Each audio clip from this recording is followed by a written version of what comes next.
भगवत गीता का सबसे पहला उपदेश यही है कि कोई अगर आपका अपना है या कोई आपसे बड़ा है तो उसका अपने प्रति गलत व्यवहार कभी भी सहन नहीं करना चाहिए। ये गीता का उपदेश हमारी जिंदगी से भी जुड़ा है। हम भी अपने मन की अधिकतर तकलीफों को ये सोचकर जिंदगी भर सहते रहते हैं कि ये तो मेरा अपना है, ये तो मेरा बड़ा है, इसको हम कैसे कुछ कह सकते हैं। हम अगर नहीं सहेंगे, कुछ कह देंगे तो हमारे रिश्ते ही खराब हो जाएंगे, हमारे रिश्ते ही समाप्त हो जाएंगे। पर सोचने की बात यह है कि उस व्यक्ति को आप अपना कैसे मान सकते हैं जो आपकी तकलीफों की वजह हो। अपना तो वो होता है जो हमारी तकलीफों को दूर कर दे। तो गीता का ये उपदेश है कि किसी को भी अपना फायदा मत उठाने दो, किसी को भी खुद पर जुल्म मत करने दो, क्योंकि आप जितना सहेंगे लोग आपको उतना सहने के लिए और मजबूर करेंगे। गीता का पहला अध्याय जिसका नाम अर्जुन विषाद योग और दूसरा अध्याय जिसका नाम सांख्य योग है, उसके आरंभ में अर्जुन ने श्री कृष्ण के आगे अपना दुख प्रकट किया है कि हे केशव, मैं कौरवों से कैसे युद्ध कर सकता हूं, ये सब तो मेरे अपने ही हैं। मैं कैसे भीष्म पितामह और द्रोणाचार्य से युद्ध करूंगा, क्योंकि वो दोनों मेरे पूजनीय हैं। इसलिए इन गुरुजनों को मारने से तो अच्छा है मैं भिक्षा के अन्न को खाकर अपने जीवन का गुजारा करूं। और जिन कौरवों से मैं युद्ध करने जा रहा हूं वो सब धृतराष्ट्र के पुत्र मेरे भाई ही हैं, मेरे अपने ही हैं। इन सबको मारने से अच्छा है कि मैं सन्यासी बन जाऊं। तो श्री कृष्ण ने अर्जुन से कहा कि यहां कौन अपना है और कौन पराया है। जो अधर्म करता है उसके साथ युद्ध करना तुझे मोक्ष और मुक्ति देगा। तू अपने इस मन के मोह को त्याग दे, नहीं तो सारा जग तेरी निंदा ही करेगा, तुझे डरपोक कहेगा। बात अपने पराये की नहीं है, बात धर्म और अधर्म की है, बात सही और गलत की है। अगर तू गलत को सहेगा, उसका अंत नहीं करेगा, तो गलत करने वाले को और बल मिलेगा, वो और भी गलत करेगा। इसीलिए मन के मोह को त्याग करके तू युद्ध कर। महाभारत की एक और कहानी भी है। जब अर्जुन के पुत्र अभिमन्यु की युद्ध में मृत्यु हो जाती है तब अर्जुन बहुत दुखी होता है, रोने लगता है। वो श्री कृष्ण से कहने लगा कि मेरा पुत्र अभिमन्यु मर गया है, मैं ये दुख बिल्कुल भी सहन नहीं कर सकता, मैं भी अपने आप को समाप्त कर लूंगा। फिर भगवान श्री कृष्ण उसे आत्माओं के लोक में लेके गए, जहां अभिमन्यु आनंद से बैठा हुआ था, क्योंकि उसने क्षत्रियोचित व्यवहार किया, इसलिए उसे उत्तम पद की प्राप्ति हुई। जब अर्जुन अभिमन्यु के पास रोते रोते पहुंचा, अपने पुत्र को देखकर अर्जुन बहुत प्रसन्न हुआ। उसे गले से लगाकर कहने लगा कि हे पुत्र, तेरे बिना तो मैं जी ही नहीं सकता, मैंने तो अपने जीवन की आशा का ही त्याग कर दिया है। तो अभिमन्यु कहने लगा कि आप कौन हैं? अर्जुन बोला, मैं तेरा पिता हूं, तू मेरा पुत्र है अभिमन्यु। तो अभिमन्यु कहने लगा कि कौन पिता कौन पुत्र, मेरे हजारों जन्म हुए हैं, किसी जन्म में आप मेरे पिता बनते हैं और किसी जन्म में मैं आपका पिता बनता हूं। आत्मा का न कोई माता होता है न कोई पिता होता है। जब अर्जुन ने देखा कि मेरा पुत्र मुझे पहचान भी नहीं रहा तो उसका सारा मोह खत्म हो गया। इसलिए गीता के इस उपदेश को ठीक से समझ लो कि यहां कोई अपना पराया नहीं है। जो बुरे वक्त में, तकलीफ के वक्त में हमारा साथ दे, सिर्फ वही हमारा अपना है, बाकी सब पराये हैं। गीता का दूसरा उपदेश यह है कि जो चला गया है कभी उसका दुख मत करो, और जो आने वाला है उसकी बिल्कुल भी चिंता मत करो। जब महाभारत का युद्ध चल रहा था तब अर्जुन ने श्री कृष्ण से कहा कि अगर यह युद्ध हुआ तो करोड़ों लोग मारे जाएंगे। जो सैनिक और योद्धा इस युद्ध में मारे जाएंगे उनकी स्त्रियों का क्या होगा, समाज कैसे आगे बढ़ेगा। और भी बहुत सी बातें अर्जुन ने विस्तार से कही हैं। तो भगवान श्री कृष्ण ने कहा, अशोच्यानन्व शोचस्त्वम प्रज्ञावादांश भाषसे गतासून अगतासूंश्च नानुशोचन्ति पंडिताः। श्री कृष्ण बोले, हे अर्जुन, तू बड़ी बड़ी ज्ञानियों जैसी बातें करता है, लेकिन जो सच में ज्ञानी होता है, वो जो लोग मर चुके हैं, जा चुके हैं या एक दिन जाने वाले हैं, उनकी चिंता नहीं करता है, उनका दुख नहीं करता है। तेरे हाथ में कुछ भी नहीं है, तू चाहकर भी कुछ कंट्रोल नहीं कर सकता। जीवन और मरण ये तो प्रकृति की नियति है। इसीलिए जो ज्ञानी होता है वो किसी के मरने पर भी रोता नहीं है। ज्ञानी जन ना ही बीते हुए कल का शोक करते हैं और ना ही आने वाले कल की चिंता करते हैं। इसीलिए जो होने वाला है वो होकर ही रहता है और जो नहीं होने वाला है वो कभी नहीं होगा। ऐसा निश्चय जिसको समझ में आ जाता है, जिसकी बुद्धि में आ जाता है, उसे कभी कोई चिंता नहीं सताती, कोई दुख नहीं सताता। हमारे सारे दुखों का कारण ही यही है। या तो हम जो वक्त गुजर चुका है उसे सोच सोचकर परेशान होते रहते हैं, या भविष्य की चिंता कर करके खुद को बीमार कर देते हैं, नष्ट कर देते हैं। गीता का ज्ञान हमें यही सिखाता है कि ना तो हम बीता हुआ कल बदल सकते हैं और ना ही आने वाले कल पर कंट्रोल कर सकते हैं। हमारे हाथ में सिर्फ वर्तमान है, सिर्फ आज का ही पल है। हमारा 98% तनाव और चिंताएं भूतकाल और भविष्यकाल के बारे में सोचते रहने से होता है। हम हमेशा उसी में ही जीते रहते हैं, मगर वर्तमान में कभी नहीं जीते, इस पल को कभी नहीं जीते। जब आप वर्तमान का पूरा आनंद लेना सीख जाओगे, तभी आपकी जिंदगी से तनाव कम होगा, चिंताएं खत्म होगी। वर्तमान में जीना एक बहुत बड़ी उपलब्धि है। हमारे हाथ में भी सिर्फ आज का ही पल है। हमें जो भी करना है आज ही करना है। कभी भी ये सोचकर समय को नष्ट नहीं करना चाहिए कि अभी मेरे पास बहुत समय बचा है। एक गुरुजी ने अपने एक शिष्य को पारस का पत्थर दिया। उनका वो शिष्य बहुत आलसी था, हर काम को कल पे टाल देता था। तो गुरुजी ने उसे कहा कि मैं तुझे ये पारस पत्थर दे रहा हूं। इस पारस पत्थर से जब तू लोहे को स्पर्श कराएगा तो वो लोहा स्वर्ण बन जाएगा, सोना बन जाएगा। और ये पारस पत्थर मैं तुझे 1 महीने के लिए दे रहा हूं। जब 1 महीना समाप्त हो जाएगा तब मैं तुझसे ये पत्थर वापस ले लूंगा। तब तक तू इस पत्थर को अपने पास ही रख। गुरुजी का वो शिष्य बाजार में लोहा खरीदने के लिए गया। जब बाजार में वो लोहा खरीदने पहुंचा तो उसे लोहे का वो रेट बहुत महंगा लगा। उसने कहा थोड़े दिन रुक के ले लूंगा, जब लोहे का रेट कम हो जाएगा। पर उसकी बुद्धि में ये बिल्कुल नहीं आया कि इस लोहे को मैं सोना बनाकर बहुत अधिक धन बना सकता हूं। लेकिन उसके मन की सुस्ती, उसके मन का आलस्य, उसकी वजह से उसने उस काम को कल पे टाल दिया। ऐसे ही करते करते पूरा महीना समाप्त हो गया। फिर गुरुजी उस शिष्य के पास आ पहुंचे कि बताओ तुमने कितना सोना बनाया। शिष्य बोला कि मैंने तो अभी सोना बनाना शुरू भी नहीं किया। तो गुरुजी ने कहा मुझे मेरा वो पारस पत्थर वापस चाहिए। शिष्य बोला कि नहीं, मुझे थोड़ा वक्त दीजिए, मैं थोड़ा सोना बनाना चाहता हूं। गुरुजी ने कहा कि ये पारस पत्थर पूरा 1 महीना तेरे पास था, पर तू कुछ नहीं कर पाया, लेकिन अब समय समाप्त हो चुका है। ऐसे ही ये हमारा जीवन है, हमारी जिंदगी है, और ये समय ही पारस पत्थर है। हम समय के एक एक पल से अपने जीवन को सोना बना सकते हैं, लेकिन हमें ये लगता है कि हमारे पास बहुत समय बचा है, एक दिन जिंदगी को जी लेंगे, एक दिन जिंदगी में खुश हो जाएंगे। लेकिन वो दिन कभी नहीं आता और हम जिंदगी भर भागते रहते हैं, चिंता करते रहते हैं, दुखी होते रहते हैं, लेकिन जिंदगी को जीना, खुश रहना हम भूल जाते हैं। इसलिए गीता का ज्ञान हमें यह सिखाता है कि आप आज में जीना सीखो, इस पल में जीना सीखो।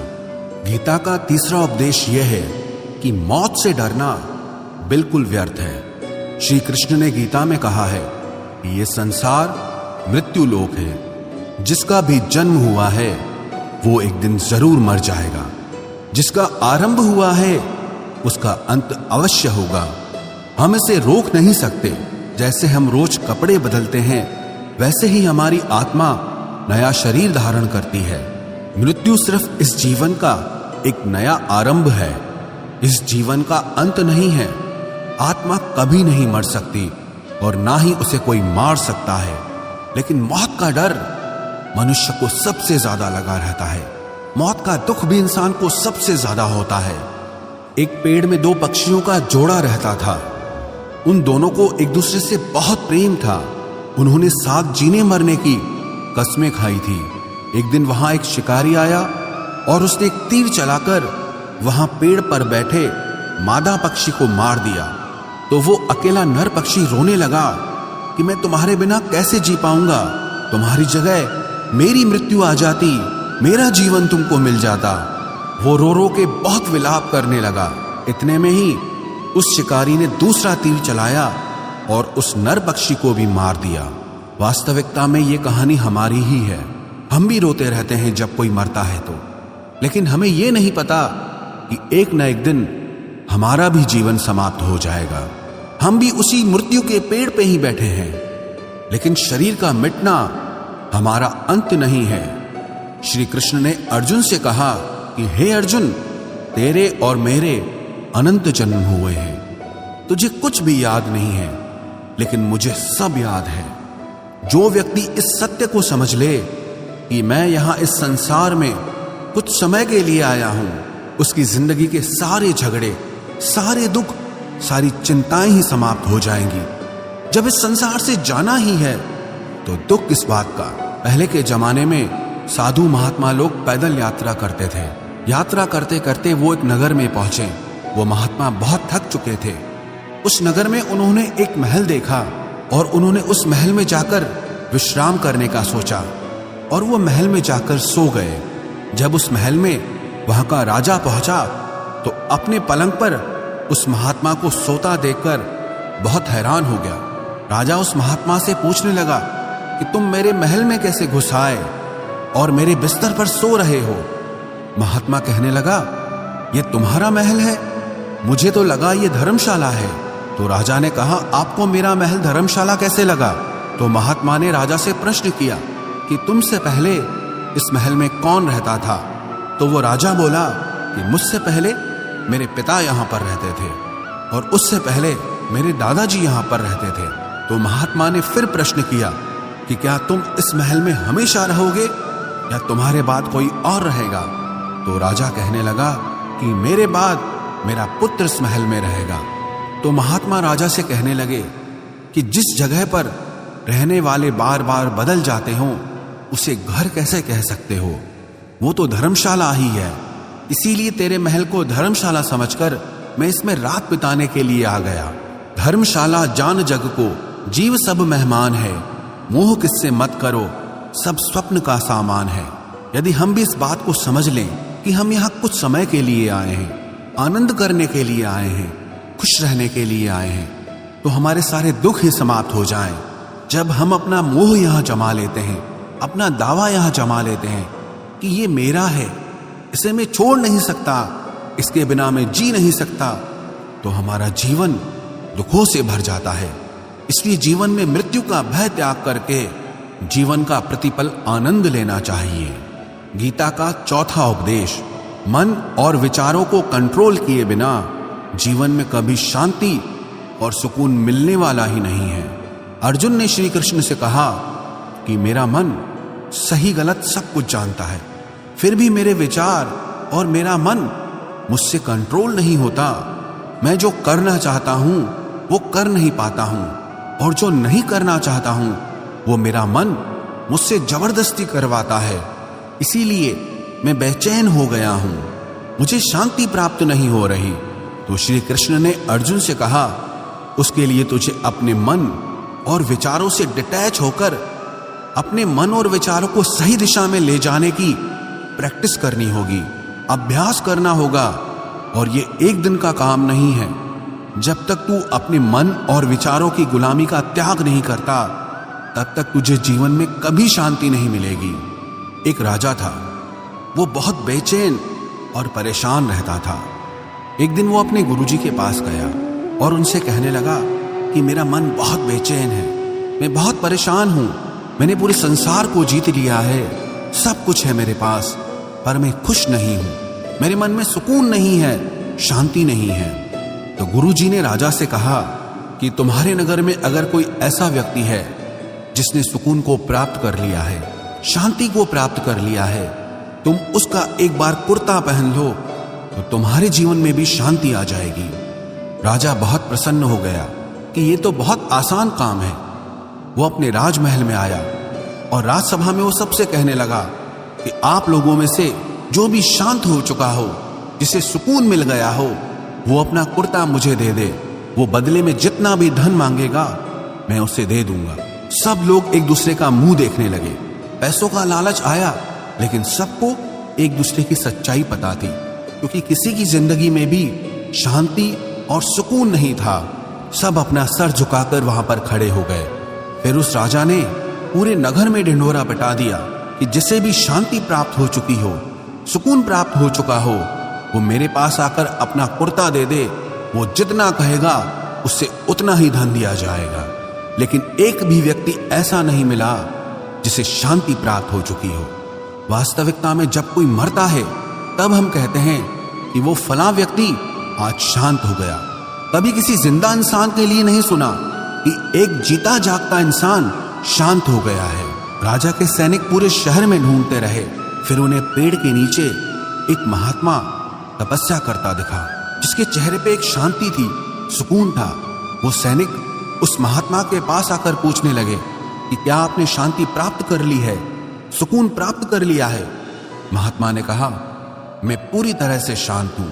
तो सैनिक उसे राजा के पास ले आए।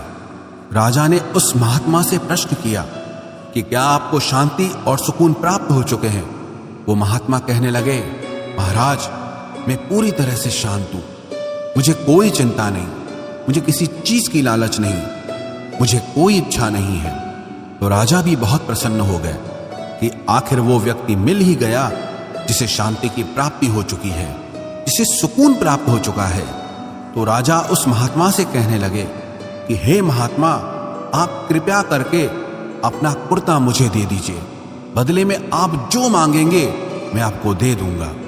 वो महात्मा कहने लगे कि महाराज, सुकून और शांति तो मुझे मिल चुके हैं, लेकिन क्या करूं, मेरे पास कुर्ता ही नहीं है पहनने के लिए जो मैं आपको दे सकूं।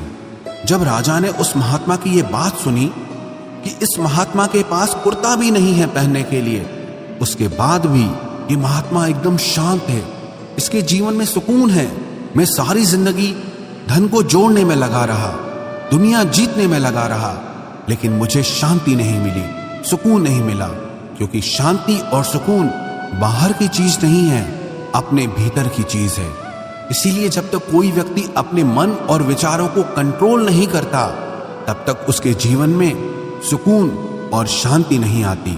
और गीता का उपदेश हमें यही सिखाता है कि जीवन में शांति चाहिए तो मन को शांत करना सीखो।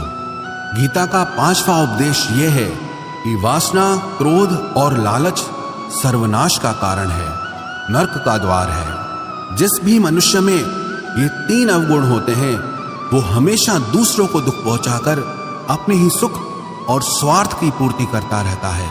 किसी भी चीज की हद से ज्यादा वासना करना और क्रोधी स्वभाव होना और मन में लालच होना उसके जीवन के सुख को समाप्त कर देते हैं, उसके सारे रिश्तों में जहर भर देते हैं। इन्हें नर्क का द्वार इसीलिए कहा गया है क्योंकि जिस इंसान में अत्यधिक क्रोध है, लालच है, वासना है, उसका पूरा जीवन जहर से भर जाता है।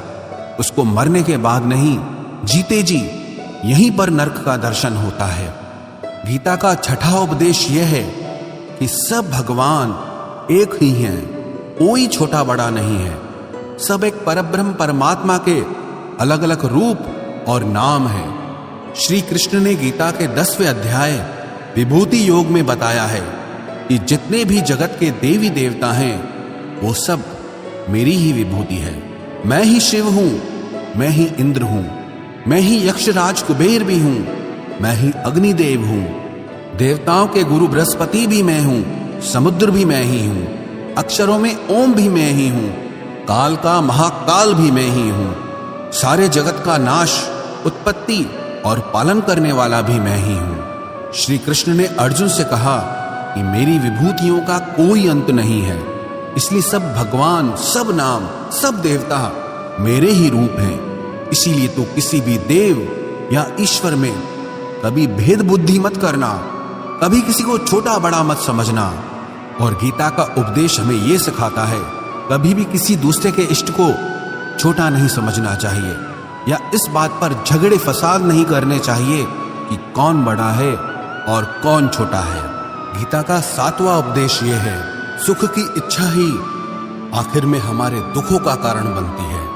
श्री कृष्ण ने अर्जुन से कहा कि मनुष्य जितना सुखों की लालसा और इच्छा करता है, उतना ही उसकी इंद्रियां सुख भोग में आसक्त हो जाती है, उतना ही इंसान का मन संसार के सुख और आकर्षण का गुलाम बन जाता है।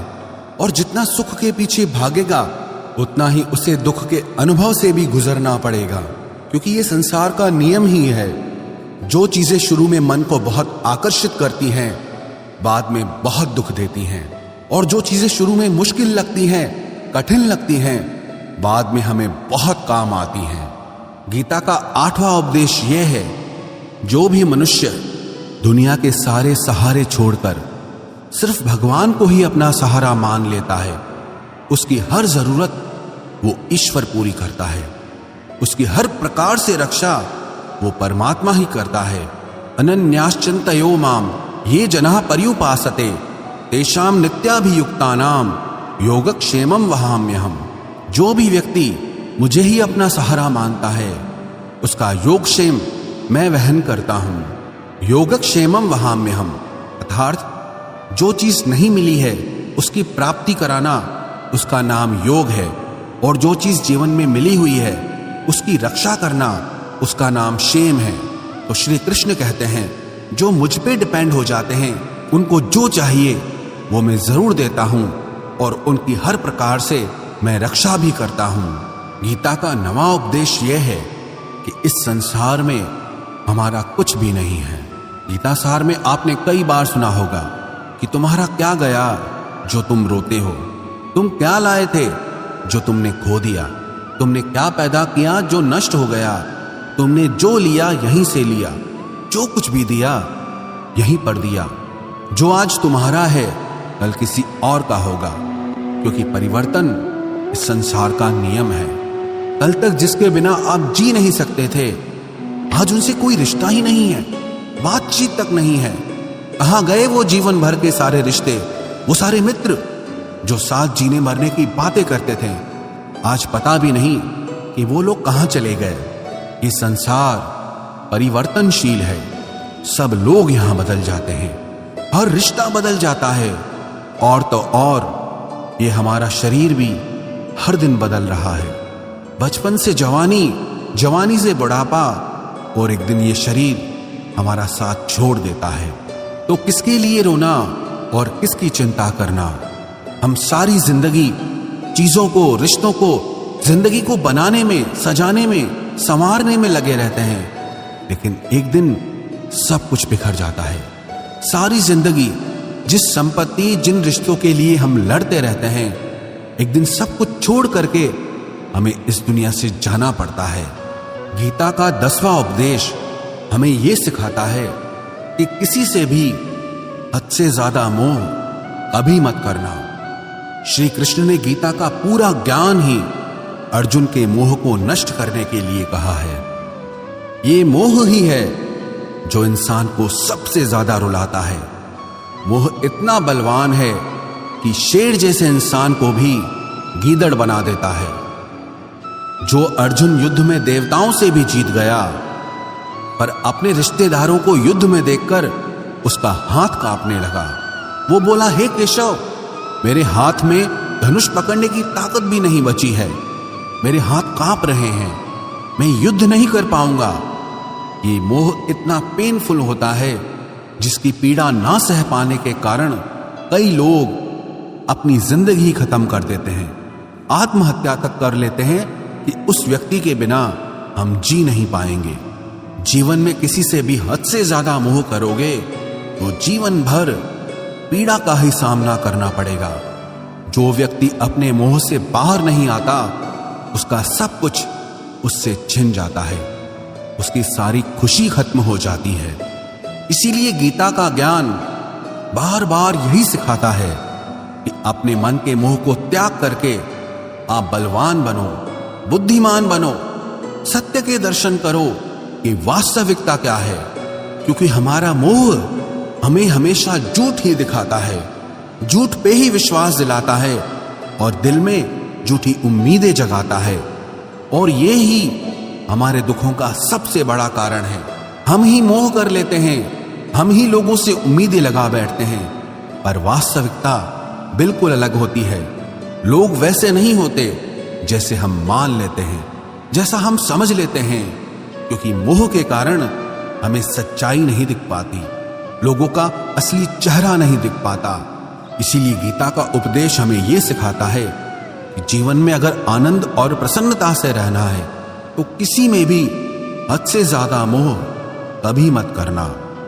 गीता का 11वां उपदेश यह है कि इस दुनिया में अगर आए हो तो दुख तो मिलेगा ही मिलेगा।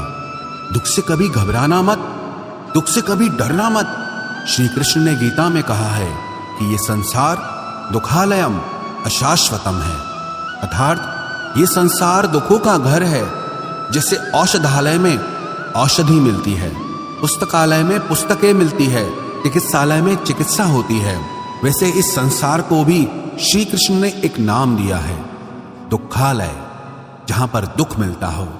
दुख तो यहां हर किसी के जीवन में आता ही है, लेकिन अगर दुख आया है तो सुख भी आएगा। इसीलिए दुख से कभी डरना नहीं चाहिए, क्योंकि ये संसार दुखालय भी है और अशाश्वत भी है। अशाश्वत का मतलब यही होता है कि यहां परमानेंट कुछ भी नहीं है, यहां सब कुछ बदल जाता है। दुख सुख में बदल जाता है और सुख दुख में बदल जाता है। सम्मान अपमान में और अपमान सम्मान में बदल जाता है। खुशी दर्द में और दर्द खुशी में कभी भी बदल जाती है। जीत हार में और हार जीत में जहां कभी भी कुछ भी बदल सकता है।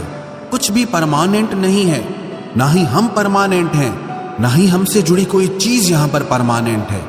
क्योंकि ये संसार अशाश्वत है, शाश्वत नहीं है। यहां सब कुछ बदलने वाला है, यहां कुछ भी परमानेंट नहीं रहेगा। तो आपका दुख भी परमानेंट नहीं रहेगा, इसीलिए दुख से कभी भी डरना नहीं चाहिए। गीता का ये उपदेश हजारों साल पुराना है, लेकिन आज भी नए से नया है। पूरे विश्व में गीता को सबसे ज्यादा पढ़ा गया है और सबसे कम समझा गया है। श्रीमद् भगवद गीता के ये उपदेश अगर कोई व्यक्ति ठीक से समझ ले और उसे अपनी जिंदगी में उतार ले तो ये पक्की बात है, वो अपनी जिंदगी में जो चाहे वो हासिल कर सकता है। अपने जीवन की हर समस्या से वो एक पल में बाहर आ सकता है। श्रीमद् भगवद गीता के इस दिव्य उपदेश को हमें बार बार सुनना चाहिए, हर रोज सुनना चाहिए।